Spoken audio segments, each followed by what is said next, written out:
বিরাট কোহলির টেস্ট ক্রিকেটের ডাউনফল শুরু হয়েছে 2020 সাল থেকে।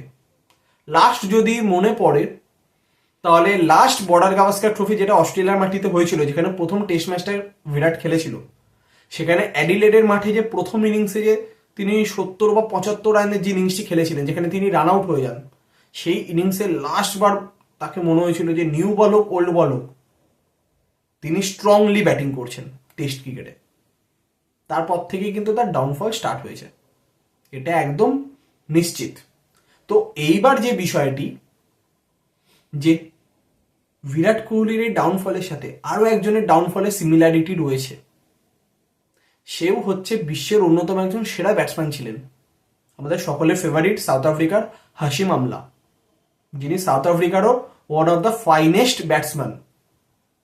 তো তারও যদি টেস্ট ক্যারিয়ারকে যদি আমরা তুলে ধরি, তাহলে বিরাটের সাথে কিছুটা সিমিলারিটি রয়েছে।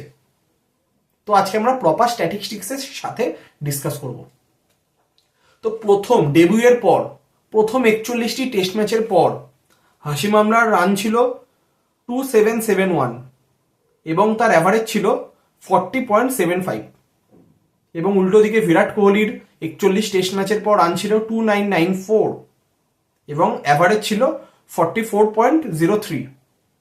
এটা হচ্ছে তাদের ইনিশিয়াল থেকে গ্রাফটা ওপর দিকে উঠছে। তারপর আরও 41টা টেস্ট ম্যাচ আমরা যদি এগিয়ে যাই, মানে 82 টেস্ট ম্যাচের পর হাশিম আমলার রান সংখ্যা ছিল 6757 এবং অ্যাভারেজ ছিল 52.79 এবং বিরাট কোহলির ছিল 7066, অ্যাভারেজ 54.78। অর্থাৎ এই টাইমে দুজনেই নিজেদের পিকে ছিলেন। তারপর আরও 41 টেস্ট ম্যাচ আমরা যদি আগে চলে আসি, 123 টেস্ট ম্যাচের পর হাশিম আমলার রান সংখ্যা 9250 এবং তার অ্যাভারেজ 46.95 এবং বিরাটের ক্ষেত্রে 9224, অ্যাভারেজ 47.02। অর্থাৎ 82 নম্বর টেস্ট ম্যাচের পর থেকে 123 নম্বর টেস্ট ম্যাচের মধ্যেই তাদের কিন্তু ডাউনফল শুরু হয়। অর্থাৎ গ্রাফটা এইভাবে উঠতে উঠতে আবার নিচের দিকে নামতে শুরু করে, যার ফলে অ্যাভারেজও 50-এর নিচে আমলারও নেমে গেছিল, বিরাটেরও নেমে গেছে। তো এবার প্রশ্ন, যে বিরাট কি কামব্যাক করতে পারবে?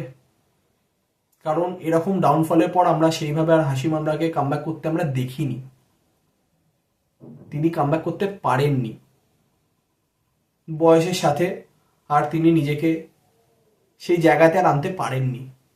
এবার বিষয় হচ্ছে বিরাট কোহলি কি পারবেন? আমরা জানি না যে তিনি ইংল্যান্ড সিরিজে দলের সুযোগ পাবেন কিনা, বা তার আগেও তিনি রিটায়ারমেন্ট অ্যানাউন্স করবেন কিনা, কিন্তু প্রতিটা ক্রিকেট ফ্যান চায় যে আরও একবার কিং কোহলির কামব্যাক দেখতে। তো তার জন্য অতি অবশ্যই তাকে ডোমেস্টিক খেলতেই হবে, ডোমেস্টিক ক্রিকেট তাকে খেলতেই হবে। এটা আমি বলছি না, আমি কে বলার, প্রাক্তন প্লেয়াররা বলুন, ম্যানেজমেন্ট বলুন, কোচ পর্যন্ত বলছে। তো আমরা সকলে চাইব তিনি ডোমেস্টিক খেলে ইংল্যান্ড সিরিজে 2018-তে যেমন পারফরমেন্স করেছিলেন আরও একবার হয়ে যাক।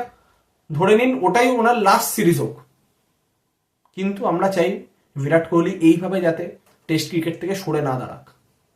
আমরা অন্তত চাই যে একটা দুর্দান্ত ইনিংস খেলে একটা ভালো সিরিজের মাধ্যমে নিজের কেরিয়ারকে তিনি শেষ করুন। তো এবার একটাই প্রশ্ন, বিরাট কোহলি কি পারবে কামব্যাক করতে? তো আপনাদের কি মতামত, তো অতি অবশ্যই কমেন্ট করে জানাবেন। তো ভালো থাকবেন, আবার দেখা হবে নতুন ভিডিওতে।